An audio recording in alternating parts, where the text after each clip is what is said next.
Tudo bem? Eu sou o subtenente Rogeri, sou auxiliar de coordenação do Cefap e do CBMDF e faço parte do rol de instrutores, mais precisamente da cadeira de Instrução Geral Bombeiro Militar, IDM, Instrução e Doutrina Militar 1, para o CFP, o curso de formação de praças, para o CAP IDM 2, Instrução e Doutrina Militar 2, o curso de aperfeiçoamento de praças, e IDM 3 para o curso de Altos Estudos para Praças, o CAEP. Nós estamos aqui hoje para dar início a uma série de videoaulas sobre o RISG, o Regulamento de Instrução e Serviços Gerais, que ele é aplicado ao CBMDF até os dias atuais, tá bom?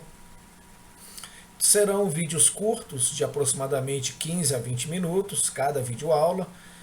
Vamos totalizar então assim 6 videoaulas para o RISG e depois estaremos fazendo também as videoaulas para o RCONT, o Regulamento de Continências, o R2, tá bom? Então, dando início aqui à nossa aula, nós vamos colocar um PowerPoint para que você possa acompanhar juntamente conosco, tá bom? Vamos tentar aqui colocar um marca-texto de modo que a gente possa ir marcando e você aí vai acompanhando aí as instruções que nós vamos passando, ok? Então tá aí. Fazemos parte da cadeira de instrução militar, como nós falamos anteriormente, e nós hoje estaremos estudando sobre o RISG, o R1, tá bom? É o Regulamento Interno dos Serviços Gerais. Vamos ver praticamente 4 pontos principais. Aplicação ao CBMDF, aqui o tópico 1. O tópico 2, principais disposições. E eu queria que você desse uma ênfase no tópico 3 e 4, os tópicos 3 e 4. As instruções normativas, a 39/2017 e a 14/2016, tá bom? Vale a pena, deixa eu voltar a tela aqui, vale a pena nós lembrarmos que o RISG ele é um manual de aplicação para as Forças Armadas, para o Exército Brasileiro. Tá bom? Então, muitas coisas do que se aplicam lá não se aplica ao CBMDF, tá bom? Mas nós temos aí nos slides um apanhado geral e nós vamos falando no decorrer das instruções aquilo que é aplicado ao CBMDF, aquilo que não é a realidade do CBMDF e a gente vai explicando aos poucos aí, tá bom? Então, voltando aí ao nosso slide. Então, mais precisamente aí nas últimas aulas, talvez aí a 4, 5 e 6, a gente vai dar uma ênfase maior nas instruções normativas, tá ok? Então, a nossa primeira videoaula aí, aplicação pelo CBMDF. Existe esse decreto presidencial, você grava esse número, tá bom? Para fins de instrução, para fins de conhecimento, obviamente para fins de avaliação também, ok? Mas é necessário que você conheça esse artigo 44 que eu estou marcando aqui, colocando aqui com marca-texto, tá bom? Os corpos de bombeiros militar também de forma semelhante às polícias militares, tá aqui. Então, para que eles possam ter essa condição de militar e possa acontecer a aplicação do RISG, ela tem que satisfazer, ou melhor, o Corpo de Bombeiros Militar do Distrito Federal, mais precisamente, precisa satisfazer as seguintes condições. Então tá aí, precisa possuir uniforme, precisamos nos subordinar aos preceitos gerais deste regulamento, e não só este regulamento, tá bom? Então, possuir uniformes, subordinar aos preceitos gerais deste regulamento, mas também do R4, que é o Regulamento Disciplinar do Exército, aplicado ao CBMDF, ok? Tá aqui também, Regulamento Disciplinar, aqui tá o RISG, ok? A legislação específica que fala sobre a precedência, tá bom? Das Forças Armadas em relação às Forças Auxiliares, da qual nós fazemos parte do CBMDF como força auxiliar, tá bom? E devemos estar também sujeitos ao Código Penal Militar, tá bom? Tá bem aqui, ó, sujeitos ao Código Penal Militar.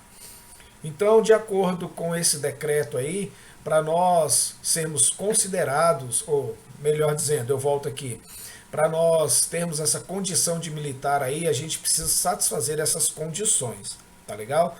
Então, possuir o uniforme, estar subordinado aos preceitos gerais, estou recapitulando, tá bom? E também ao R1 e ao R4, ambos do Exército, e termos esse conhecimento e nos submeter à legislação que fala sobre a precedência das Forças Armadas em relação às Forças Auxiliares e devemos estar sujeitos ao Código Penal Militar. Pois bem, esse é o tópico de número 1, ele é bem pequeno. O tópico de número 2, ele abrange um pouco mais, pois nós vamos ver dentro do RISG a sua finalidade e aplicação, as atribuições, tá aqui, as atribuições das subunidades ou das unidades ou das organizações militares, as dependências internas, como é que elas devem funcionar, as escalas de serviço, os serviços internos e, obviamente, os serviços gerais, tá bom? Então nós vamos começar aí com uma finalidade de aplicação. O RISG, ele prescreve tudo o que se relaciona com a vida interna e os serviços gerais de uma unidade do corpo de tropa. O que é que nós queremos dizer com isso?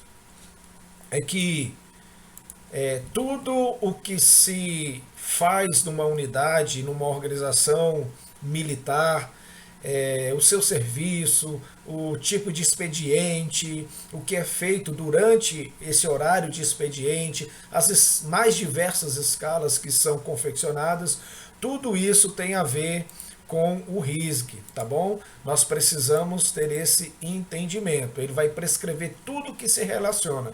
A questão das faxinas antigamente, né? Hoje já não se aplica tanto, né? A não ser mais para o curso de formação, mas tudo está previsto no Regulamento de Serviços Gerais, o RISG, tá bom?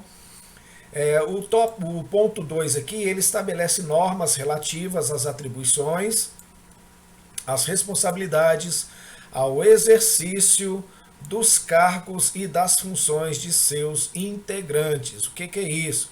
Então, dentro do RISG, ele vai estabelecer a atribuição do sargento, a atribuição do cabo, a atribuição do soldado, a atribuição do oficial de dia. Então, tudo o que nós vamos aprender aqui, o RISG vai nos ensinar as responsabilidades de cada um. Tanto que nós vamos começar agora pelo sargento, depois vamos entrar para conhecer aí as atribuições, as responsabilidades para os cabos, depois também para o oficial de dia e para o soldado. Por que nós precisamos aprender sobre tudo isso?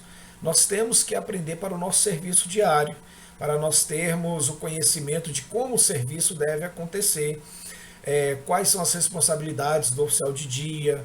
No nosso caso é um pouco diferente das Forças Armadas, porque nós temos oficiais de área, tá bom? Nós temos supervisor de área, o supervisor de dia, né? Superior de dia, enfim. Vai diferenciar um pouco. Como eu falei, o RISG ele é mais precisamente para o Exército, tá bom? E nós vamos adequar o RISG segundo aquilo que é a nossa realidade aqui no CBMDF, ok? Então o RISG ele vai estabelecer essas normas, o que é a responsabilidade do soldado, o que é a responsabilidade do sargento, e faz, se necessário, nós conhecermos nós estamos no curso de formação de praças, mas os senhores serão promovidos a soldados primeira classe, a cabo e a sargento, e a terceiro sargento, e só depois retornarão ao centro de ensino para estudar e fazer o CAP, que é o curso de aperfeiçoamento de praças, ok? Então até lá os senhores já estarão tirando serviços como cabo, como sargento, como chefe de guarnição. Então os senhores precisam entender as suas atribuições e responsabilidades. Isso quem diz é o RISG, ok? Dando continuidade então, aí nós entramos no artigo 117 e vamos estudar sobre os sargentos. Me parece que agora nós temos apenas mais 4 slides apenas, ok? Apenas mais 4 slides e nós estaremos terminando a nossa videoaula. Então, primeiro aos sargentos, depois nós estudaremos aos cabos, adjunto, oficial de dia prontidão, até chegar nas atribuições dos soldados. Então, o tópico de número 1, ele deve auxiliar na instrução e ministrar aquilo que lhe competir, em virtude de disposições regulamentares, programadas e ordens. Então, ao sargento incumbe não apenas auxiliar na instrução, mas também administrar a instrução. Às vezes, por ocasião de alguma sequência de instruções, o comandante da unidade, o chefe do departamento de ensino lá da sua unidade, o seu subcomandante, vai lhe dar a missão de passar algumas instruções mediante o quadro de trabalho semanal, o QTS, e assim o sargento deverá cumprir. Então ele deverá estar apto tanto a auxiliar na instrução, praticar aquilo que é a praxis da instrução, quanto ministrar aquilo que for colocado como incumbência para que ele possa então ensinar lá os seus instruendos, ok? O tópico 2, ele deverá participar ao comandante de pelotão ou seção, tudo que na sua ausência ocorrer com o pessoal. Lembrando que o sargento tem todo o pessoal na sua mão, ali no papel. Está tudo, as faltas estão tiradas e todas as alterações estão nas mãos do sargento. Então ele tem o conhecimento de tudo ali no que tange ao pessoal, tá certo? Então assim que chegar ali o seu comandante, o seu chefe imediato, ele vai reportar ao seu chefe e apresentar todas as alterações que aconteceram durante a ausência daquele chefe, ok? O número 3, ele deverá auxiliar o sargenteante. Então, marca isso aqui, tá bom? Bastante importante. Por quê? Não só para a nossa avaliação, mas para o nosso dia a dia. Vou explicar o porquê. Porque fora das horas de instrução, em toda a escrituração da OBM, tudo que se relacionar com o serviço, o sargento ele deverá estar ali auxiliando e ajudando o sargenteante, porque na sua ausência o sargento ele poderá ser colocado para fazer a atribuição do sargenteante. Quem é o sargenteante, sub? Normalmente o subtenente mais antigo ou o primeiro sargento mais antigo, que fica ali na secretaria, juntamente com o chefe de secretaria, que pode ser um tenente, um capitão, e ele vai ser aquele que vai ter a atribuição de fazer as escalas, de fazer toda a papelada, todo o expediente ali da sua unidade. Então o sargento tem que estar a par do conhecimento do que faz o sargenteante, ok?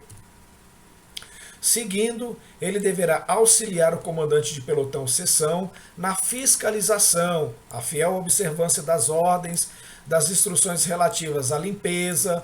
Lembrando que isso aqui é bem voltado para o Exército, tá bom? Mas não impede de nós colocarmos como prática também no CBMDF. A conservação, a arrumação das dependências. Então o sargento viu, tem alguma coisa fora do lugar, então ali ele vai procurar quem é que está responsável por arrumar aquilo, por conservar aquilo, arrumar de uma outra forma, ok? Então ele também deverá ter esse conhecimento do material distribuído aos homens. É claro que aqui o Exército fala em relação às armas, a munições e outras coisas mais relativas ao Exército Brasileiro. O rigoroso cumprimento das normas de prevenção de acidentes, aqui é bem a cara do CBMDF, ok? Na instrução e em atividades de risco, verificando se todos se encontram inteirados das ordens gerais e particulares que lhe dizem respeito. Então o sargento ele precisa cuidar daqueles que estão na sob sua tutela, sob a sua subordinação. Ele precisa primar ali pelos cabos, pelos soldados e aquela guarnição que está ali em suas mãos, tá bom? Então ele vai auxiliar ali o chefe de seção, ele vai auxiliar ali o comandante de pelotão, né? No nosso caso, ali enquanto estivermos de serviço no quartel do CBMDF, ele vai auxiliar ali o dia prontidão, ele vai auxiliar ali o chefe da secretaria, de modo que o pessoal tenha em mente aí todos os estejam inteirados de todas as normativas, estejam inteirados das atividades que compõem determinado risco, determinado grau de risco, tá bom? E todas as ordens gerais e particulares. Então o sargento ele vai fazer esse elo de ligação aí, tudo bem? Bom, ele deverá ainda participar das faltas verificadas nas frações de tropas sob o seu comando em qualquer formatura. Então, se ele foi escalado ali, ele é o mais antigo, ele está à frente daquela formatura ali no sentido de tirar as faltas, manter o pessoal num aspecto de formatura. Então ele vai tirar as faltas e assim que o mais antigo chegar, ele vai participar das faltas. Já vai fazer todo o levantamento, quem está de atestado médico, quem não está, o porquê não está ali, qual a justificativa, e ele vai repassar isso ao conhecimento lá do mais antigo, ok? Lembrando que nós estamos falando das atribuições do sargento. Bom, o 7. Substituir por ordem de graduação ou antiguidade o sargenteante, olha aí. Por isso que eu disse para você guardar ali, ó, que é importante, o sargenteante. Olha aí.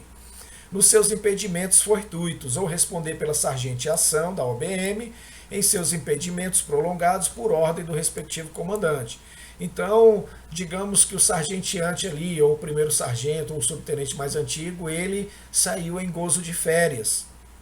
Alguém precisa substituí-lo para fazer o expediente da secretaria, as escalas e tudo mais. Então, o comandante ou subcomandante da unidade pode colocar você como sargento, então, para responder por essa responsabilidade, tá bom? Pode atribuir essa responsabilidade a você, melhor dizendo, enquanto o sargenteante não retornar lá do seu impedimento legal, tá bom? Por isso, nós vimos nos slides anteriores a importância fundamental do sargento estar inteirado do serviço do sargenteante, ok? Bom, o 8, ele deverá se apresentar diariamente ao oficial que esteja diretamente subordinado e ao sargenteante da OBM logo que eles cheguem ao quartel. Então, às vezes nós temos o chefe ali da seção de ensino, o chefe de uma determinada companhia no quartel. Por exemplo, lá no GBS, antigamente, talvez hoje seja um pouco diferente a nomenclatura, mas nós tínhamos o chefe da companhia aquática, o chefe da companhia terrestre, enfim, o chefe lá do canil, né, da seção dos cães. Então, o que isso significa?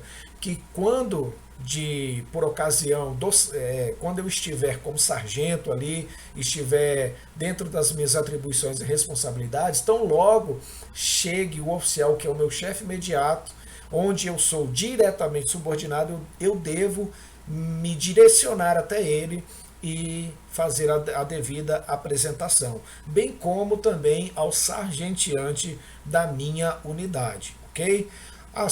Quando nós tiramos serviço e no quartel, na OBM, tem o oficial de dia, da mesma forma, assim que o oficial de dia adentrar a unidade, eu vou me apresentar a ele, porque é uma atribuição do sargento, ok? Bom, nós estamos aí então terminando, esperamos aí que você possa estudar direitinho essa primeira videoaula. Como eu falei, são 6 videoaulas, elas são pequenas, de curta duração, mas eu acredito que sendo de forma assim bem objetiva, bem clara, a gente vai conseguir chegar aí ao lugar da vitória, tá bom? Então, agradeço a sua atenção e até a próxima videoaula, ok? Tchau, até lá! Prevail.